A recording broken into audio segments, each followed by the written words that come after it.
Oke, selamat malam teman-teman. Hari ini kita melanjutkan mata kuliah PFK pada sub pokok bahasan sedimentasi.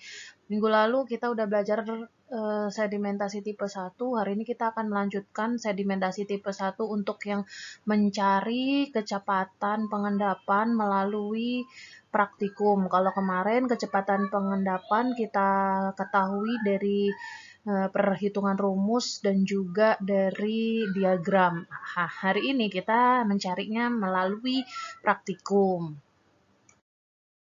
Sebenarnya dari praktikum ini itu kita bisa lebih realistis ya untuk mencari kecepatan. Karena apa? Kalau pakai rumus yang kemarin atau pakai diagram yang kemarin, kita kan harus tahu diameter partikel. Sedangkan diameter partikel dari suatu padatan itu kan sangat bervariasi sekali. Sehingga lebih ideal, lebih konkret hasilnya itu jika kita menggunakan praktikum ini. Di praktikum ini kita tidak mencari kecepatan secara langsung, tapi kita mencari berapa parameter ya, nilai parameter yang akan kita gunakan sebagai acuan dalam mendesain nanti unit sedimentasi di lapangan. Intinya kan gitu, intinya kan proses fisik kimia ini kan kita akan mencari meneliti bagaimana nanti ketika kita mendesain suatu unit sedimentasi di lapangan, yaitu misalnya unit PB-PAM. Nah, untuk itu di sini kita harus menentukan dulu nih sebelum melakukan praktikum, menentukan parameter apa yang mau kita acu. Nah, biasanya parameter ini itu parameter kekeruhan, karena parameter kekeruhan itu yang paling mudah dan dia memang fungsinya untuk mengetahui padatan-padatan di dalam air. Jadi nanti nilai kekeruhannya di dalam reaktor sedimentasi kita itu diamati, diukur dari waktu ke waktu. Kita punya kok sebenarnya alat untuk mengukur kekeruhan namanya turbidimetri, tapi kita belum punya alat untuk melakukan atau alat reaktornya ya, reaktor sedimentasinya, karena untuk reaktor sedimentasi itu dia butuh panjang yang kurang lebih 3 meter untuk melakukan praktikum ini, sehingga kita nanti pakai video aja gitu ya. Nah, nanti ketika kita udah mengamati hasil parameter kekeruhannya dari waktu ke waktu, barulah kita mencari ini kecepatan. Dan kecepatan ini nanti kita gunakan sebagai penentuan waktu detensi. Waktu detensi yang terbaik yang kita mau dari hasil pengujian parameter ini. Nanti kan pengujian parameter ini misalnya nih awalnya itu kita punya air limbah dengan kekeruhannya 1000. Kemudian setelah kita ukur dari waktu ke waktu hasilnya itu 90% penyisihan partikelnya. Berarti dari 1000 tersisihkan 90%, berapa tuh tinggal sisanya. Nah, misalnya sisanya itu ternyata tinggal 100 gitu.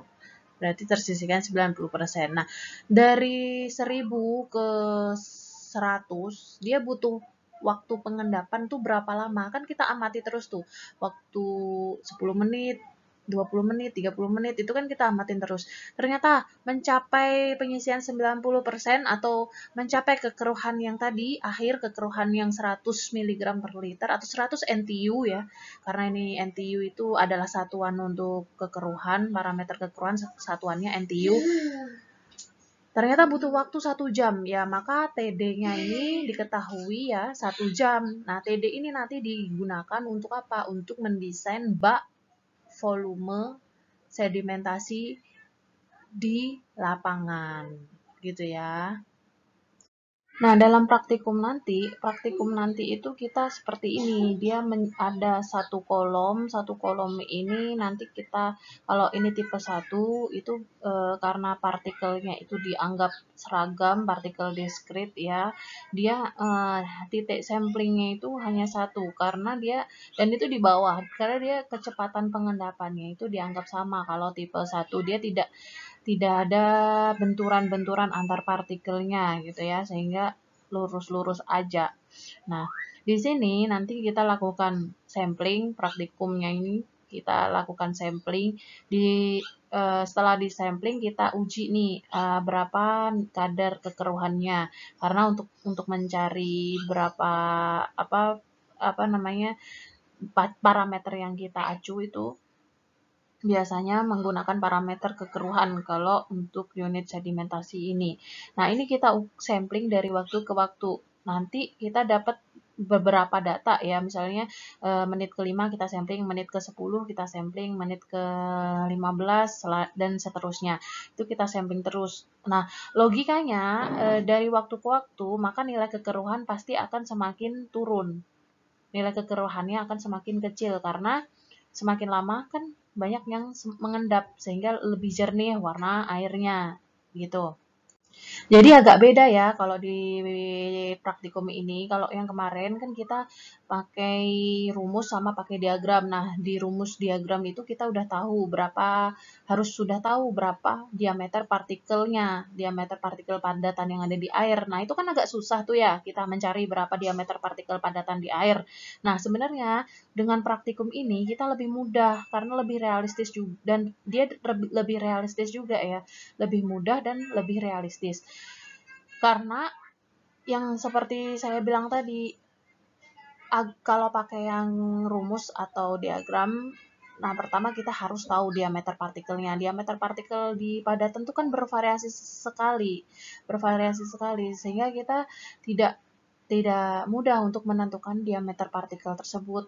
Perlu pakai mungkin dikeringkan dulu ya air yang di dalam padatan yang ada di air itu dikeringkan dulu, terus dilakukan disaring gitu ya, pakai ukuran-ukuran tertentu yang ada di mata kuliah mekanika tanah kan diajarin ya untuk menentukan diameter partikel tanah. Nah, itu prinsipnya kayak gitu. Kita harus keringkan dulu nih air yang ada di dalam sini, atau air partikelnya harus dikeringkan dulu, kan nggak mungkin ya. Lebih baik kita memang mengujinya pakai ini praktikum ini. Nah, nanti ketika di praktikum ini kita bisa menerapkan hasil praktikum kita saat kita mendesain unit PB-PAM nanti, unit pengolahan bangunan air minum. Jadi ini skala labnya. Di proses fisik kimia itu kita skala labnya yang kemudian kita terapkan untuk skala lapangan. Nah, di skala lab itu kita biasanya menggunakan reaktornya itu kayak gini, memanjang ke atas. Karena kita nggak punya lahan yang cukup luas untuk melakukan pengujian laboratorium, sehingga di desainnya itu dibuat yang memanjang. Nah, bedanya kalau di lapangan kan dia meluas gitu ya, misal persegi ya, bentuknya persegi atau sirkular. Sirkular tuh lingkaran, atau rektangular persegi panjang. Nah, ini kan membutuhkan luas lahan yang sangat besar. Karena kita tidak ada lahannya, sehingga kita menggunakan settling kolom yang kayak gini, kolom pengendapan yang kayak gini, memanjang, dan ini tingginya kurang lebih bisa jadi bermeter-meter gitu. Ya, sebenarnya menyesuaikan kebutuhan. Semakin dia tinggi, semakin pengamatannya itu nanti hasilnya itu data kita semakin banyak. Nah, tapi kalau ini pendek ya, data kita semakin kecil. Nah, mungkin teman-teman bisa amatin dulu praktikumnya seperti apa ya. Salam Sobat Lingkungan. Pada kesempatan ini, kami akan melaksanakan sebuah rangkaian praktikum unit operasi. Unit operasi adalah salah satu mata kuliah wajib yang harus diambil oleh mahasiswa Teknik Lingkungan ITS. Pada praktikum ini terbagi 2 subpraktikum, yaitu sedimentasi dan filtrasi. Bagian pertama dari rangkaian praktikum pada kali ini adalah praktikum sedimentasi. Sedimentasi sendiri terbagi menjadi 2 bagian, yaitu sedimentasi 1 dan sedimentasi 2. Langkah pertama pada sedimentasi 1 adalah mengisi drum air dengan air kran hingga penuh. Selanjutnya, memasukkan dan menyaring lumpur sungai yang telah diambil sebelumnya. Lumpur yang telah dicampur dengan air diaduk hingga homogen. Setelah larutan dicampur dan menjadi homogen, diambil sebanyak 1 botol sampel dan diukur kekeruhannya di laboratorium air teknik lingkungan. Selanjutnya, sisa larutan yang ada pada drum dimasukkan ke dalam kolom settling test menggunakan selang yang disedot. Akan tetapi, cara tersebut tidak efektif, sehingga kami menggunakan cara lain, yaitu dengan cara estafet ember yang berisikan larutan ke dalam kolom settling test. Campuran yang ada dalam kolom settling test diambil pada satu titik yang sama untuk diukur kekeruhannya. Pada laboratorium, dilakukan pengukuran kekeruhan menggunakan alat turbidimeter. Langkah awal yaitu memasukkan sampel yang telah diambil sebelumnya ke dalam kuvet. Selanjutnya, kuvet tersebut dimasukkan ke dalam alat turbidimeter. Untuk sampel yang lain dilakukan dengan cara yang sama, dengan hasil sebagai berikut. Pada menit ke-0, hasil menunjukkan 394 NTU. Untuk menit ke-10, dihasilkan 220 NTU. Menit ke-20 dihasilkan 166 NTU. Pada menit ke-30 dihasilkan 145 NTU. Pada menit ke-40 dihasilkan 129 NTU. Pada menit ke-50 dihasilkan 124 NTU. Pada menit ke-60 dihasilkan 117 NTU. Pada menit ke-75 dihasilkan 109 NTU. Pada menit ke-90 dihasilkan 99,8 NTU. Pada menit ke-105 dihasilkan 98,8 NTU. Dan pada menit ke-120 dihasilkan 95,3 NTU.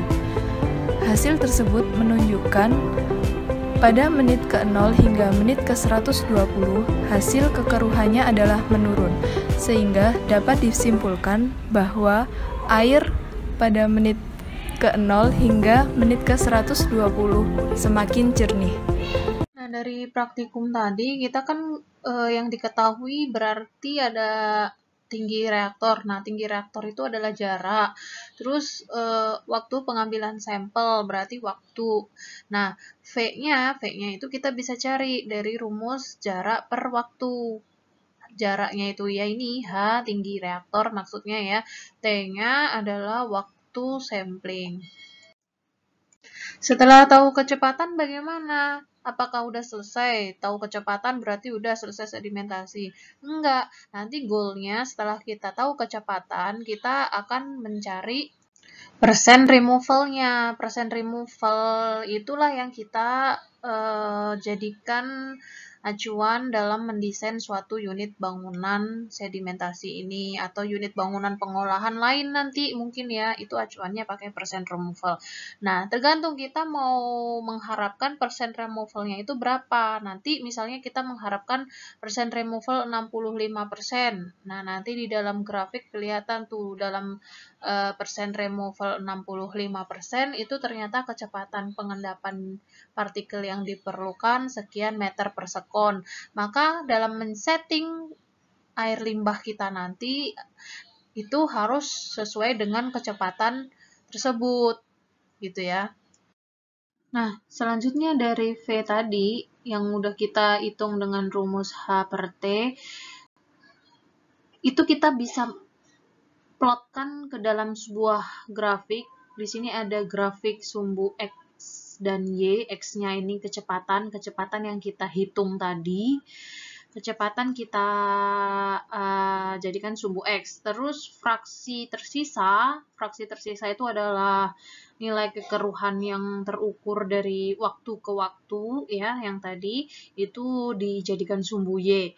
Nah, kemudian kita tarik garis yang kira-kira setelah didapatkan grafiknya kan seperti ini nih.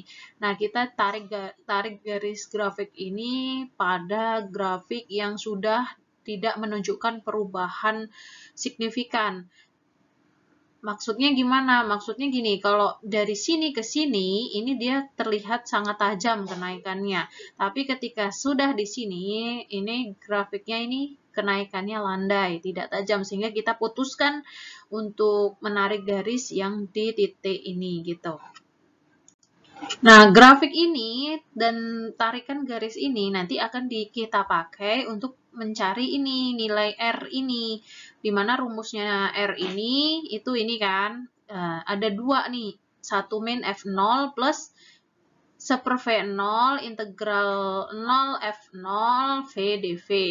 Nah, untuk satu min F0 ini adalah data dimana fraksi partikelnya itu mempunyai kecepatan pengendapan lebih dari V0. Jadi partikel di dalam air dia akan mengendap langsung ke bawah atau dia akan terbawa oleh aliran air. Seperti ini arahnya kan. Kalau yang mengendap ke bawah dia langsung mengendap ke bawah. Nah, ini yang mengendap ke bawah ini dia memiliki kecepatan lebih dari V0. Tapi ketika dia terbawa aliran dan dia menjadi mengendapnya itu tidak langsung tegak lurus ke bawah, itu dia mewakili data yang ini. Jadi misalnya nih, kalau dia itu punya partikel itu diameternya besar atau berat, diameter partikelnya berat, maka kecepatan pengendapan kan tinggi. Kecepatan pengendapannya tinggi sehingga dia ini lebih dari yang dianggap lebih dari V0, tapi ketika dia partikelnya itu ukurannya kecil sehingga dia tidak mudah untuk langsung mengendap ke bawah, dia kan akan ikut aliran dan dia ikut aliran itu kan dia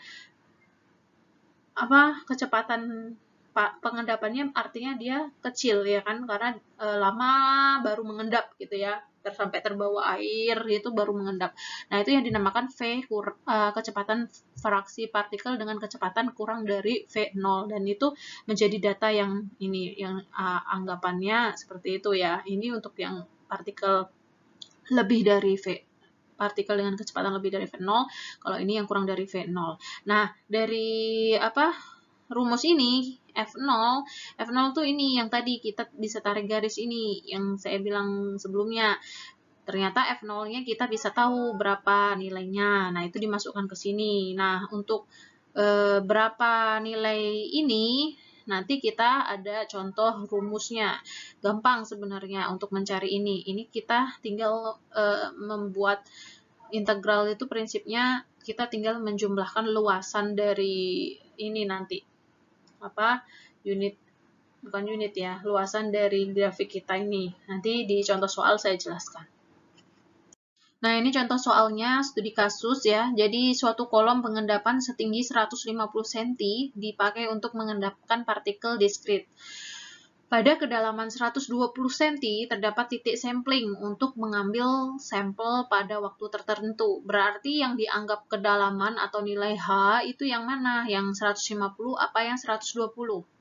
120 karena sampling potnya ya itu yang dia jadikan acuan. Jadi ketika digambar kayak gini kan, ini yang dianggap itu yang di sini, ini tempat pengambilan sampelnya. Ini tingginya 0 ya, jadi dari atas tuh dianggap tingginya 0, nanti dia kan mengendap ke bawah tuh. Nah, di sini 120 dan sampai dasar dia 150. Nah, yang dijadikan acuan tentunya yang ini. Oke, selanjutnya data tes yang diperoleh adalah sebagai berikut. Jadi tadi kita melakukan samplingnya itu pada menit ke 0,5, menit ke 1, menit ke 2, menit ke 4, menit ke 6, dan menit ke 8. Didapatkan nilai kekeruhannya itu segini. Fraksi konsentrasi partikel tersisa itu segini. Jadi ketika sampling pada menit ke 0,5 itu fraksi konsentrasi partikelnya segini. Semakin lama dia akan semakin kecil nilai kekeruhannya karena sudah semakin banyak yang mengendap gitu ya. Nah, selanjutnya ditanya nih, berapakah persen total removal atau pemisahan partikel diskrit pada overflow rate 0,025 meter kubik per detik meter persegi atau bisa dibilang ini satuannya kecepatan ya, karena ketika ini dicoret maka bersisa meter per detik, itu satuan kecepatan. Jadi overflow rate ini adalah kecepatan. Pertama, kita harus menghitung nilai V yang tadi saya bilang. V di masing-masing waktu itu harus dihitung dengan rumus ini, di mana hanya itu 120 cm dan T-nya adalah waktu pengambilan sampel ya. Jadi waktunya 0,5, 1 dan seterusnya. Jadi untuk mencari ini V ini tinggal 120 dibagi dengan 0,5. Dapatnya 0,04, terus 120 dibagi 1 dapatnya 0,02. Nah, jangan lupa satuannya ya. Satuannya di sini kan menit. Jadi beda nih. Kenapa 120 dibagi 1 kok nggak 120?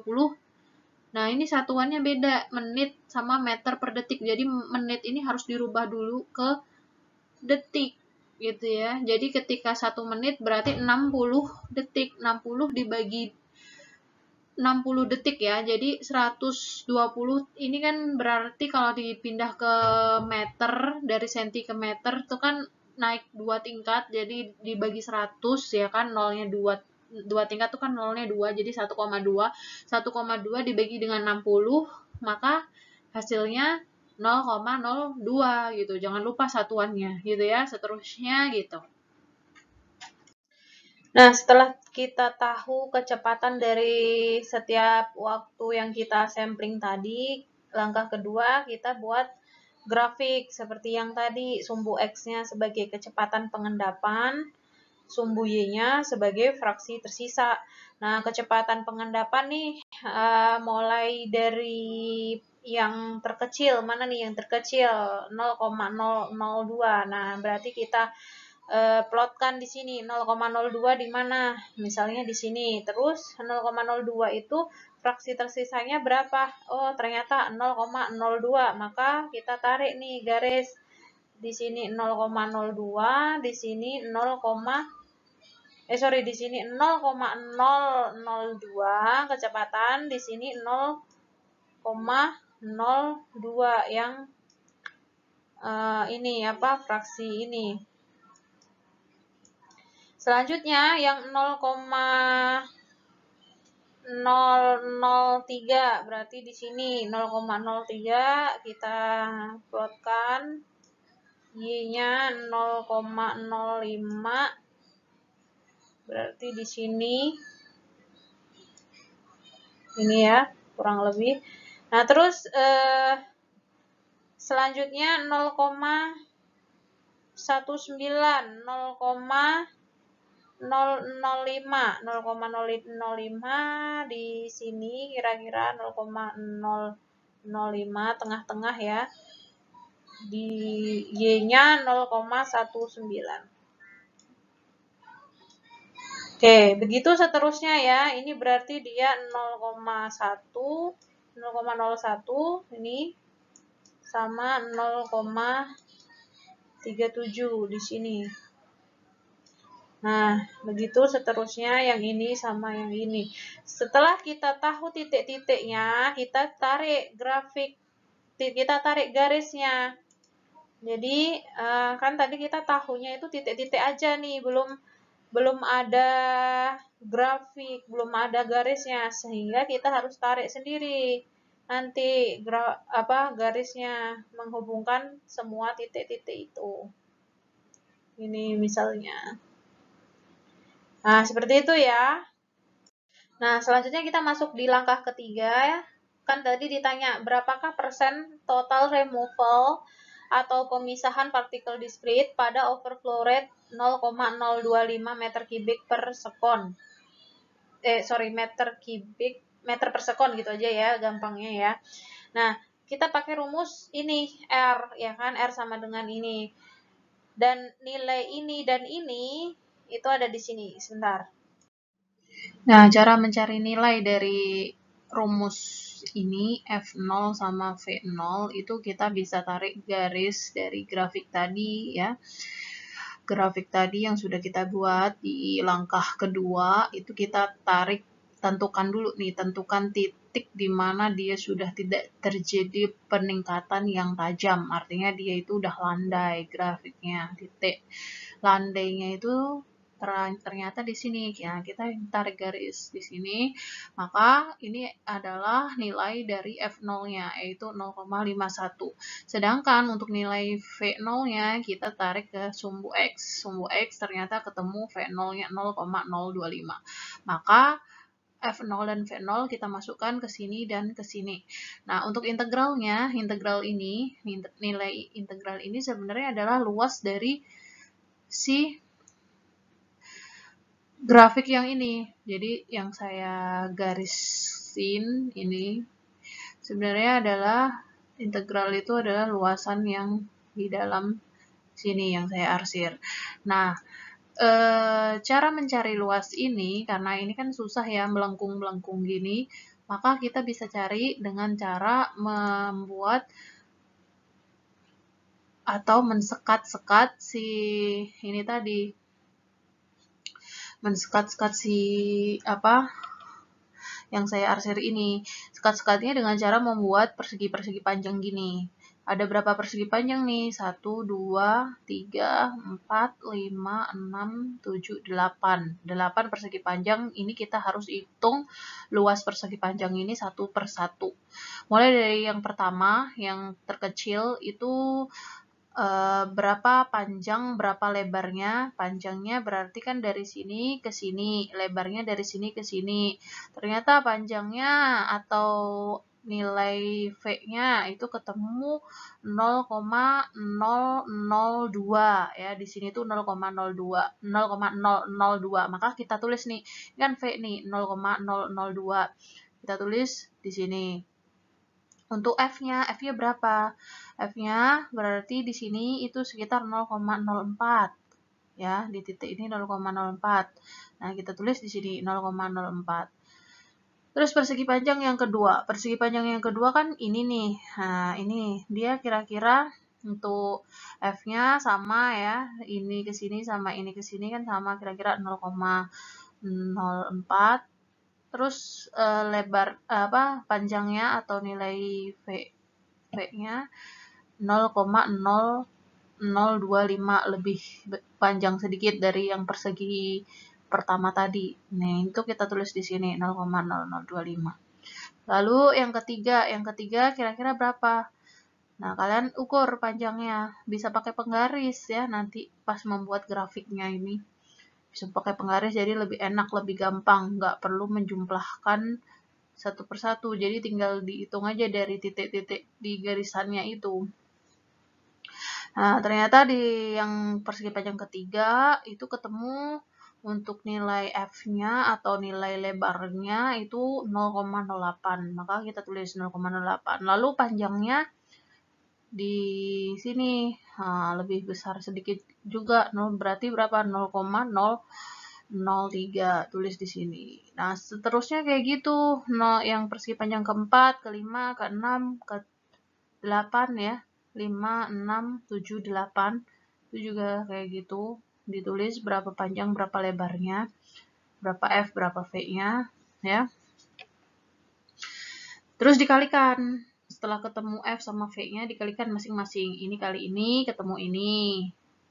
Ya, VDF ini kan V dikali DF. 0,04 dikali 0,0025 ketemu sekian.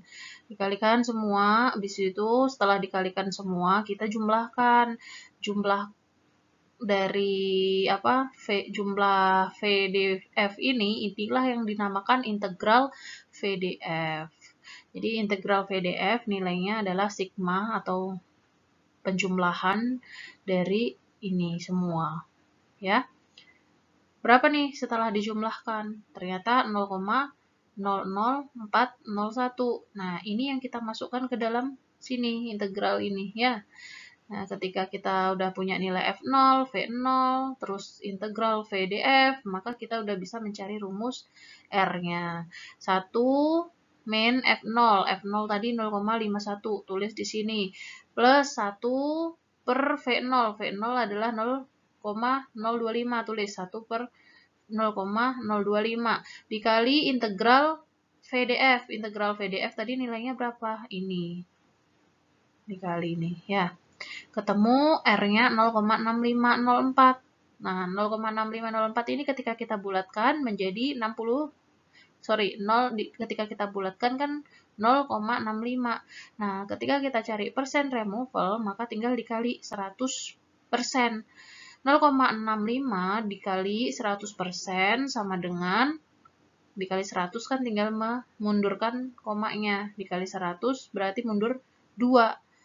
Komanya 1, 2 berarti 65%. Jadi pertanyaan yang tadi untuk V 0,025 meter per sekon ini ya didapatkan berapa persen removalnya? Sekian, 65%.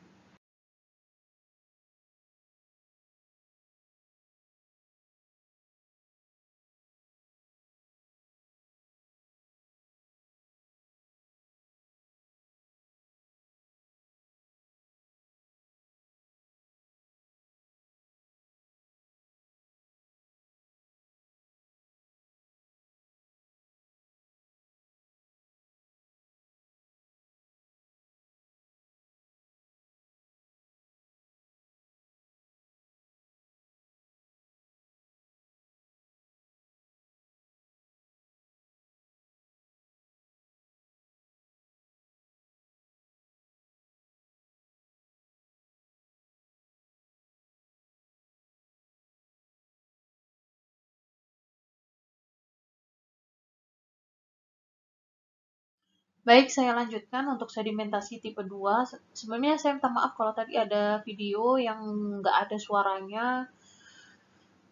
Karena tadi tuh ada yang saya cut ya. Jadi dia nggak bisa nge-cut videonya tapi nge-cut suara aja. Jadi jatuhnya kayak gitu. Nah, ini saya lanjutkan untuk yang sedimentasi tipe 2. Kalau sedimentasi tipe 2 ini agak sedikit rumit dibanding sedimentasi tipe 1. Karena sedimentasi tipe 2 ini ada ikatan, ada benturan dari partikel-partikel yang ada di dalamnya. Kalau yang tipe 1 itu kan nggak ada. Jadi ketika dia mengendap ya semua mengendap dengan kecepatan yang sama dari awal sampai akhir ya kecepatannya itu gitu. Nah, kalau yang di tipe 2 ini karena dia ada benturan-benturan ya. Contohnya tipe 2 itu kan dari proses flokulasi, ya kan? Kalau proses flokulasi kan ada penambahan koagulan, koagulasi flokulasi kan ada penambahan koagulan, sehingga partikel dalam airnya itu akan bertabrakan atau berikatan dengan si koagulan tadi, sehingga partikelnya menjadi lebih besar. Dan ketika menjadi lebih besar, maka ukuran partikelnya lebih besar nih. Nah, maka kecepatan pengendapannya akan semakin meningkat, gitu. Sehingga untuk tipe 2 ini tidak bisa dihitung dengan menggunakan rumus dan juga diagram, tapi dia bisa dihitung dengan menggunakan praktikum seperti yang barusan saya jelaskan untuk tipe 1. Nah, tapi bedanya kalau yang praktikum tipe 1 tadi kan cuma ngambil sampelnya di satu titik dan berjam-jam. Nah, kalau yang di tipe 2, ini dari beberapa titik dan berjam-jam juga. Jadi datanya lebih banyak, jauh lebih banyak, berapa kali lipat dari si tipe 1. Bisa dipahami ya. Nah, ini dijelaskan bahwa tidak bisa menggunakan persamaan Stokes ya. Karena ukuran dan kecepatan pengendapannya tidak tetap. Nah, ini sampling potnya, sampling pointnya ada beberapa titik dan ini jaraknya bisa kita atur sendiri nanti. Ada contoh kasusnya. Nah, dari yang praktikum tadi, yang kita sampling kekeruhannya tadi, kita ubah data sampling kekeruhan kita itu menjadi data removal. Caranya nanti ada di contoh kasus saya ajarkan merubah data kekeruhan menjadi removal. Sebenarnya saya sudah banyak singgung juga sebelum-sebelumnya bagaimana mencari nilai persen removal itu ya. Oke, setelah didapatkan data removal, itu kita plot data removal tersebut berdasarkan waktu dan kedalaman sampling kita. Jadi misalnya waktu sampling kita itu di sini, kedalaman sampling kita itu di sini, maka kita tinggal tarik aja garis ke sini sama ke sini kan tadi. Nah, di sini kita tulis nih data removal pertama kita, misalnya data removalnya itu sekitar misal katakanlah 20% removal ketika sampling di sini ya, 20%. Artinya dari awal air limbah awal kita itu berkurang 20% di titik pengambilan sampel yang ini. Gitu ya, nanti jadi data kita, data removal kita tuh banyak. Setelah data itu kita plot, titik-titik itu kita plot, kita buat nih grafik ISO removalnya. Nanti grafik ISO removal lebih jelasnya saat ini ya, di contoh kasus nanti ada pembuatan grafik ISO removal. Selanjutnya untuk grafik ISO removal tadi itu akan kita gunakan untuk mencari besarnya ini penyisihan total pada waktu tertentu. Tapi sebelumnya kita harus tahu dulu cara mencarinya itu di awalnya itu kita harus ngapain tuh harus tahu. Nah, pertama kita tentukan dulu nih waktu yang kita mau itu ya. Kita coba-coba di sini tuh kita coba-coba. Misalnya waktu yang kita mau di sini kita harus mencari berapa nilai dari H1, H2, dan H3 atau seterusnya ya, karena itu berkaitan dengan rumus mencari penyisihan total nanti. Jadi harus tahu berapa H-nya. Nah, caranya kita tentukan nih satu titik atau satu waktu yang kita mau, misalnya satu waktu yang kita mau tuh di waktu kesekian. Waktu kesekian kita tarik garis vertikal ke atas. Nanti H1-nya itu berada di antara perpotongan titik antara grafik ISO removalnya dengan si garis vertikalnya ini. Contoh nih, H1 itu ada di kedalaman RB dan RC. RB itu kan di sini nih grafiknya. Nah, ini RB perpotongannya di sini. RC ini kan grafiknya di sini, perpotongannya dengan vertikal tuh di sini. Nah, kita cari nih kedalaman antara atau ke tengah-tengah, tengah-tengahnya itu menjadi H1. Nah, seterusnya kayak gitu juga RC sama RD, tengah-tengahnya jadi H2. Pokoknya yang ada perpotongan ya, perpotongan antara kurva lengkungnya sama grafik vertikalnya ini. Bukan grafik ya, sama garis vertikal. Nah, grafik itu yang ini, kurva grafiknya. Nanti lebih jelasnya di contoh soal ya.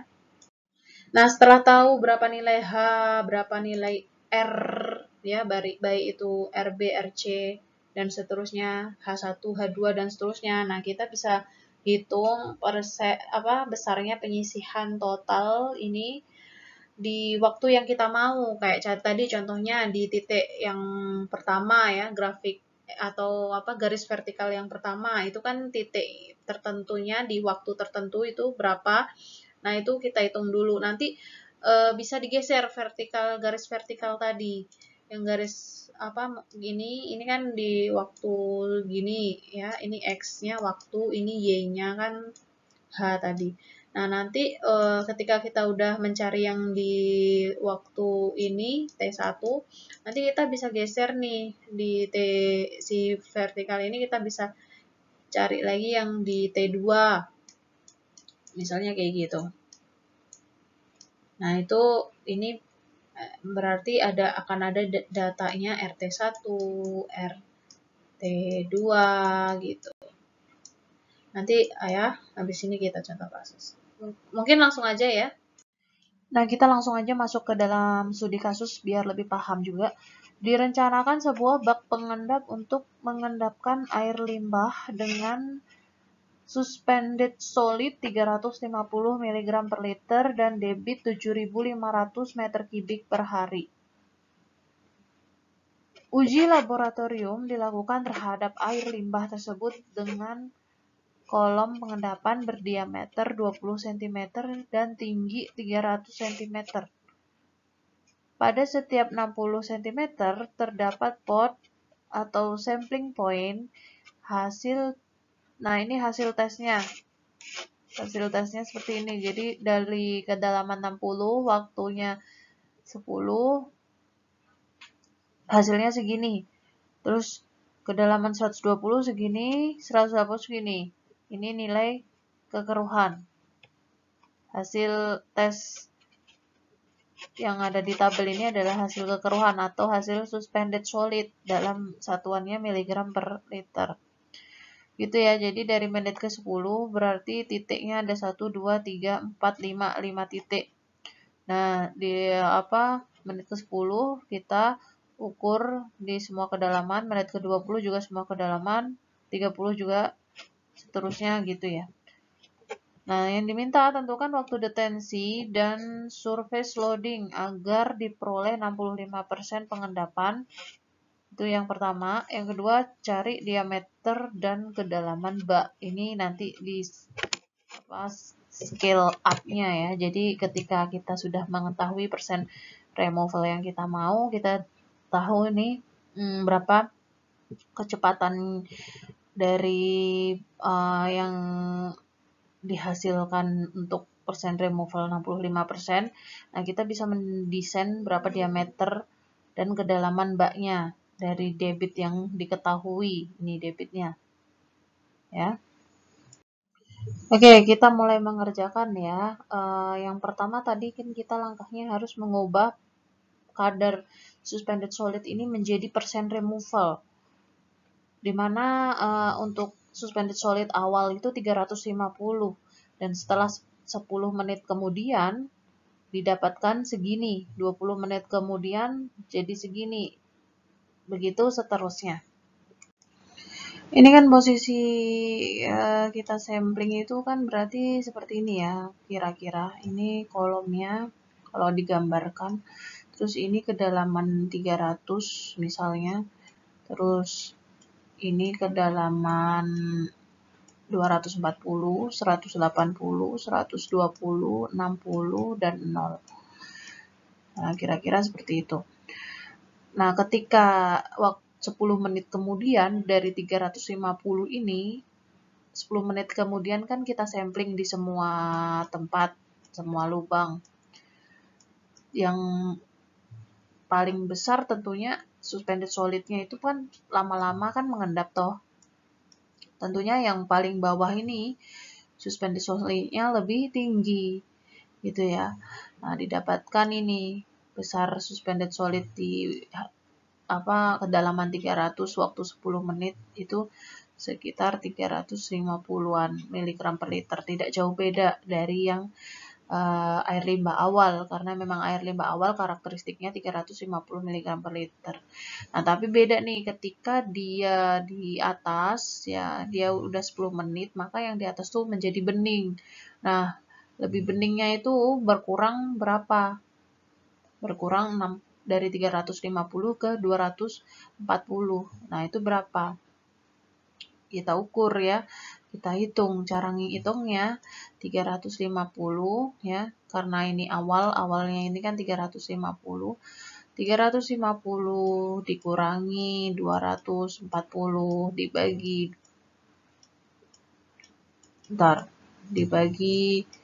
350. Ini cara mencari persen removal yang ada di titik ini.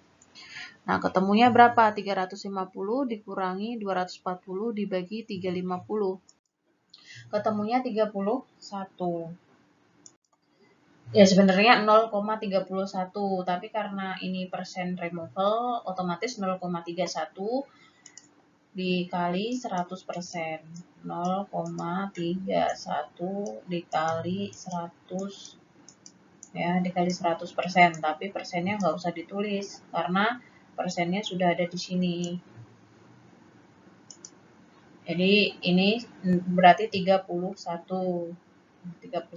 gitu ya. Nah, untuk selanjutnya berarti yang dikurangin mana? Ya ini, data ini. 350 dikurangi 270 dibagi 350. Suspended awal dikurangi suspended pada waktu T itu dibagi suspended awal, gitu kan rumusnya. Nah, ketemu berapa? Ini kurangi ini bagi ini, ketemu 23. Terus ini dikurangi ini dibagi ini, ketemu ini. Sekarang ini dikurangi ini dibagi ini kali 100, ketemu ini. Nah, berarti yang ini karena dikurangi 350 juga, maka 0, ya kan? 350 dikurangi 350 kan 0, dibagi 350, 0 tetap. Selanjutnya sama, di menit ke-20 juga seperti itu. Cara pengerjaannya. Ini, kalau mau mencari yang di sini dulu ya, ini dikurangi ini, dibagi ini, ketemunya 51. Jangan lupa dikali 100 loh ya, semuanya ya. Terus ini juga hitung, ketemu ini ketemu ini. Semua ya, nanti ya, semua. Pakai Excel aja enak. Pakai Excel, ini ditulis, rumusnya kan sama tuh. Nanti kalian boleh kok nanya-nanya ke saya ya. Yang di Batam ke ruangan aja kalau bingung. Oke, saya lanjut ya. Ini udah menentukan persen removal-nya. Selanjutnya persen removal yang kita hitung tadi kita plotkan ke dalam grafik iso removal. Nah, sebelum ada grafik ini ya, sebelum ada grafik yang melengkung-melengkung ini, sebenarnya plottingnya itu cuman titik-titik. Jadi ketika di menit ke-10 kedalaman 60 nih, berarti kan menit ke-10 kan di sini, kedalaman 60 kan di sini. Nah, berarti kedalaman 60 terus menit ke-10 itu kan 31 nih. Nah, ditulis tuh di sini pertemuan sini 31. Gitu kan? Ini karena kalau ditarik ke atas sama ini ditarik ke samping kan dia 31. Nah, selanjutnya nih untuk menit ke 120 kedalaman 120 menit ke 10. 120 menit ke 10 masih sama nih. Berarti di sini ditulis 23 gitu ya. Terus menit ke 10 masih ya, 100 tapi kedalaman 180. Nah, di sini 21. Nah, terus yang terakhir ini kedalaman 240, di sini ditulis 19. Sekarang menit ke-20, ini. Nah, untuk kedalaman 60 dia 51. Nah, kedalaman 60 kan di sini, menit ke-20-nya di sini. Nah, ketika 51-nya, nah 51-nya kita tulis di pertemuan garis ini 60 sama 20. Di sini ya, 51. Nah, bawahnya tinggal ngikutin nih 44, 29, 31. Nah, terus yang sini 6 menit ke 30 ya, di 3 menit ke 30 ternyata kedalaman 60 ternyata 64 ya hasilnya tadi. Tulis tuh di sini 64. Nah, bawahnya juga tinggal ngikutin 53, 39, 36 begitu ya seterusnya ya. Nah, setelah kita bikin titik-titiknya, baru kita nih buat grafik iso removal-nya.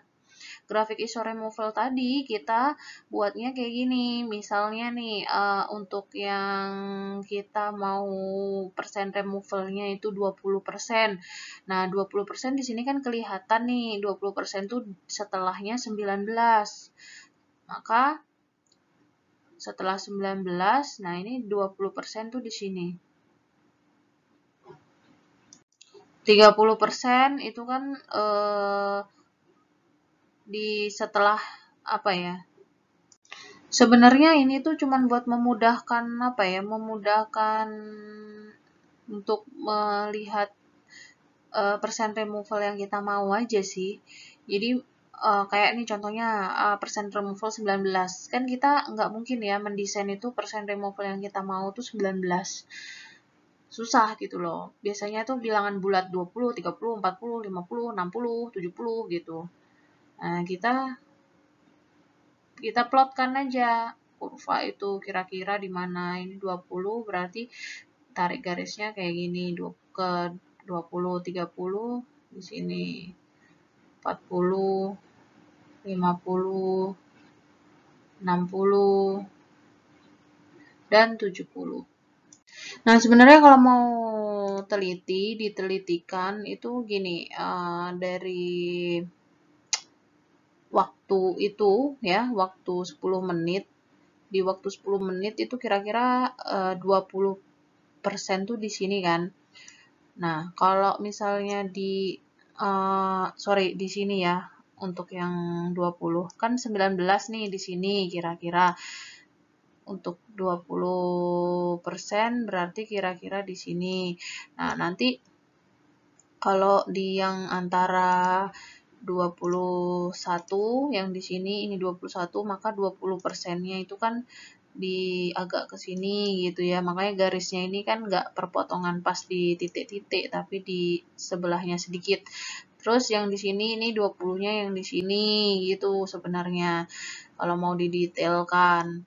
Kan ini 23-nya di sini kan soalnya. Jadi 20-nya itu agak bergeser di sini. Nah, terus yang di sini ini di bagian sini gitu. Nah, untuk yang 30 sekarang 30 yang 30 nih kayaknya ada kesalahan sedikit yang harusnya itu 30. Ini kan 31 di sini nih, 31. Nah, harusnya 30 tuh di sini ya. Jadi ketika ditarik garis ya mestinya tapi nggak bisa juga ya. Jadi 30-nya ini acuannya dari sini grafik 30 di titik ini 29 kan, ini 30 di sini sebelahnya kan berarti. Nah, terus ketika di sini di kedalaman 120, 30-nya benar di sini tengah-tengah ya kira-kira. Nah, terus yang di sini agak karena ini 31 di sini iya, di sini maka dia agak ke sini ya 30-nya. Nah, jadi ketika ditarik garis ya seperti ini kurang lebih ya untuk yang 30%. Selanjutnya 40% juga sama, kita cari grafik yang 40% ini, titik-titiknya di mana aja. Kalau di atas dulu lah, di atas dulu berarti 40% di sekitar tengah-tengah sini, bener ya. Terus yang di sini juga sama, tidak bisa ditentukan sama kayak yang di sini tadi ya. Di sini yang 30 kan dia seharusnya tidak di sini. Nah, tapi karena memang grafiknya modelnya seperti ini ya, ini artinya kita kesampingkan yang bisa aja ya yang dipakai. Oke, yang di sini 40 di sini, terus yang di sini 40 di sini udah ditarik lah ke kurva atau grafik iso removal-nya. Sekarang yang 50. 50 ya kurang lebih di sini ya. Ini juga nggak bisa ditentukan. 50. Nah, gitu ya, paham ya cara menentukannya kira-kira. Kalau misalnya 80 nih, 80 di mana berarti? 80 berarti kalau ini 70, 60 ya, 70, 71, 72, 73, 74, 75, 76, 80 di sini misalnya. Di titik ini. Nah, terus di sini 80 di mana? 80 misalnya di sini. 71 ke 86, 72, nah 80 di sini misalnya ya. Jadi kayak gini.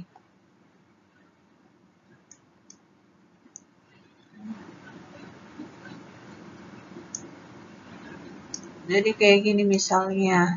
Untuk yang, nggak lurus pula. Nggak apa-apa ya, kurang lebih kayak gini lah.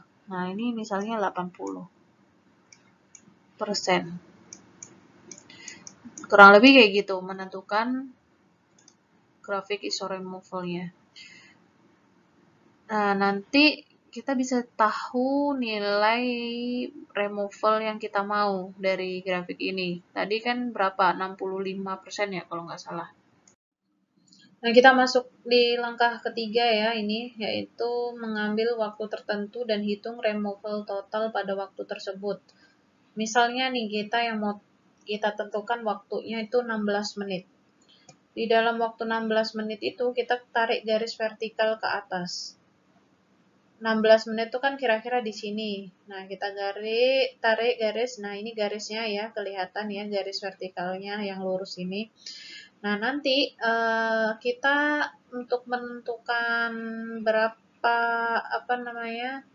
H1, H2 dan H3 itu kita caranya dari titik yang bawah sini grafik ini ya, di waktu ke-16, titik perpotongan garis vertikal dengan garis melengkungnya ini, itu kita cari tengah-tengahnya. Jadi misal nih, di yang grafik perpotongan yang ini sama grafik perpotongan yang ini, tengah-tengahnya itu di mana? Di sini kan kira-kira. Di sini. Nah, kira-kira kalau ditarik ternyata ketemunya 200 berapa nih? 205 misalnya kayak gitu. Ya, 205 menjadi nilai dari H1. Nah, terus H2-nya, H2 itu antara RC dan RD. Ini kan tadi RA. A, B, C, D, E, F. Atau kalau kayak gini, datanya bukan mulai dari A ya, tapi mulai dari B. Jadi ini B,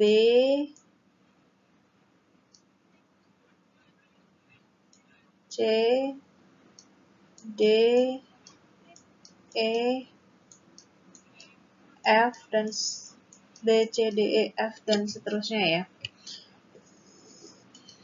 Nah, H1 itu antara B dan C. B dan C itu kan berarti B ini ya sama C ini. Nah, dia pertengahannya. Jadi di sini itu 205. Terus untuk yang ini H2 itu antara C dan D. C dan D berarti di sini perpotongannya C dan D di sini. Nah, C dan D itu di sini ya, berarti di tengah-tengah ini C dan D perpotongannya. Berarti berapa nih? Kira-kira tengah-tengah 60 dan 120. 80-an. Ya, 85 ya kan? Nih 85 tuh bentar saya lingkarin. Ini ya 85. Jadi H2-nya ini 85. Selanjutnya H3. H3 itu berarti antara RE dan RD. RE dan RD. RD kan ini. RD perpotongannya kan di sini, perpotongan dengan vertikalnya. Terus ini udah digarisin ya sama saya tadi. RE-nya perpotongannya di sini. Berarti ini kita tandain dulu nih yang perpotongan melengkung sama vertikalnya. Nah, tengah-tengahnya berarti di sini. Kira-kira berapa tuh? 50 ya. Ini 50. Nah, selanjutnya R yang selanjutnya di sini RE dan RF. bentar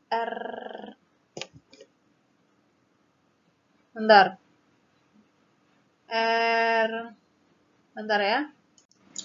RE dan RF itu berarti di kecil ini ya, kira-kira 40 nih.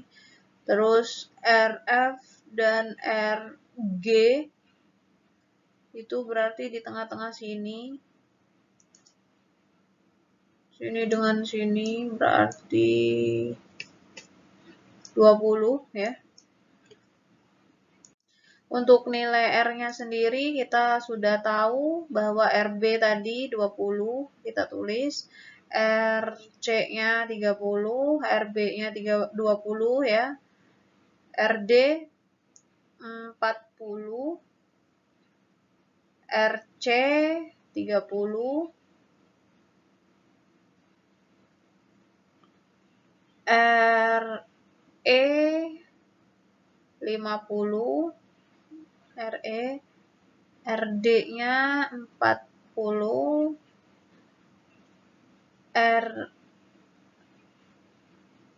F 60, RE 50, RG 70, RF 60. Tinggal dimasukkan. Terus dihitung. Ketemu 33%. 33,3%. Selanjutnya dengan cara yang sama, cara nomor 3 ini, tentukan removal total pada waktu yang lain. Misalnya 25, 40, 55, dan 80. Nah, ini boleh nih ya, sepertinya dijadikan PR untuk waktu 25 menit, berarti ditarik di garis ini, vertikalnya 25 ya, di antara 20 sama 40, misalnya 30 di sini, berarti 25 kan di sini. Coba ya, coba. Mungkin ini bisa dicoba di rumah. Kalian boleh pilih salah satu untuk yang 25, 40. Oh, atau gini aja, dibagi. Untuk yang 25 ini absen 1, 2, terus 40 absen 2, 55 absen 3, ini 4, terus ini absen kembali ke absen 5, absen 6, absen 7, absen 8, terus ini kembali lagi absen 9. Nah, gitu ya. Coba dibuat. Yang jelas sih hasilnya itu ini. Nah, cuman menentukan ininya, itu kan orang pasti berbeda-beda. Ya, karena ngeplot ke sini itu kan kadang ketelitian orang berbeda-beda. Coba aja ya kalian hitung masing-masing. Kalau ngitung-ngitung sendiri pasti beda.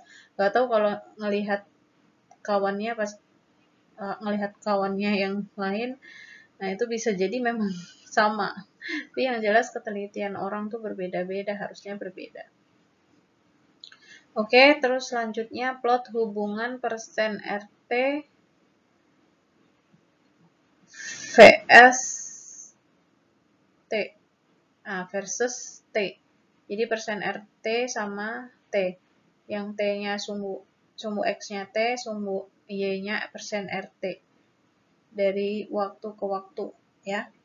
Dari waktu ke waktu. Jadi dari yang 16 tadi di sini itu kira-kira 33,3%. Terus 25% berarti di sini kira-kira itu dia 43,3%.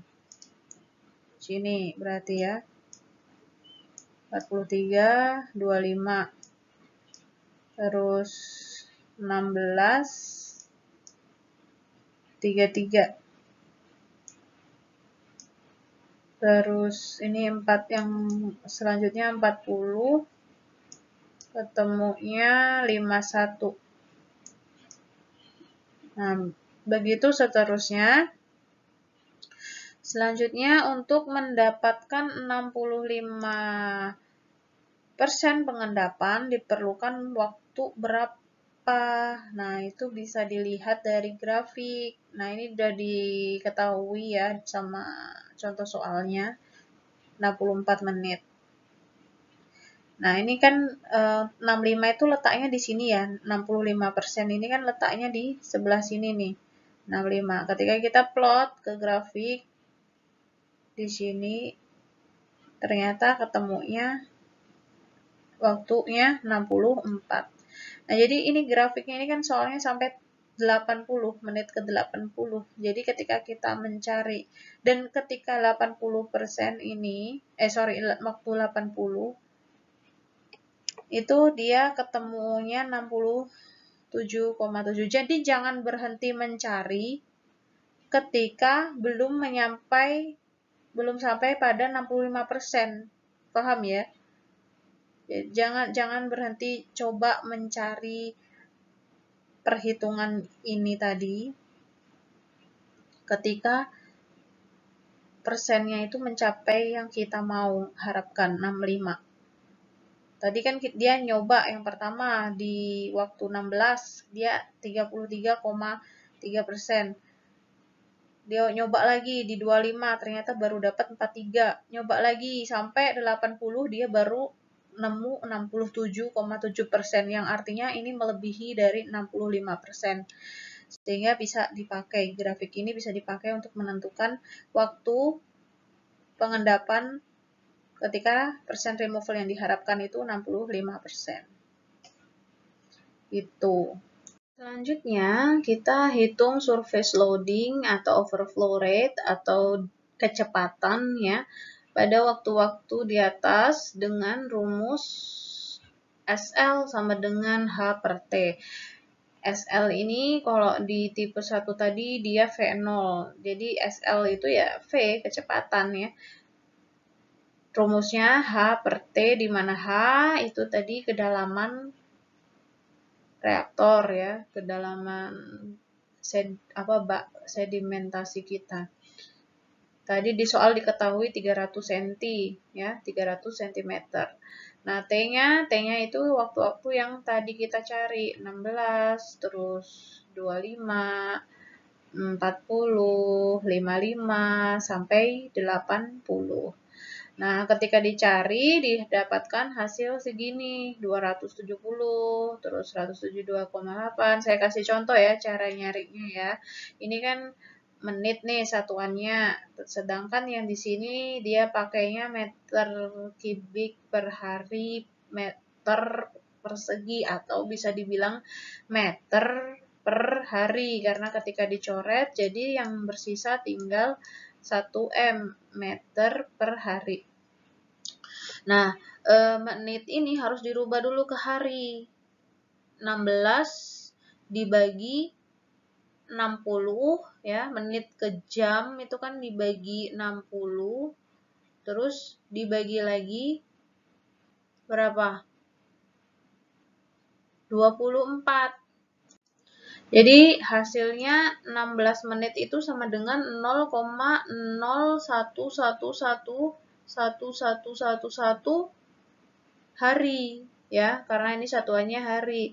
Nah, tadi 300 cm, hanya 300 cm dijadikan meter dulu. 300 cm jadi meter kan 3 meter dibagi 0,01111 hari. Dapatlah 270 meter per hari. Nah, selanjutnya sama kayak gitu. Nah, terus persen removal totalnya juga ditulis di dalam tabel ini untuk memudahkan kita saat membuat grafiknya.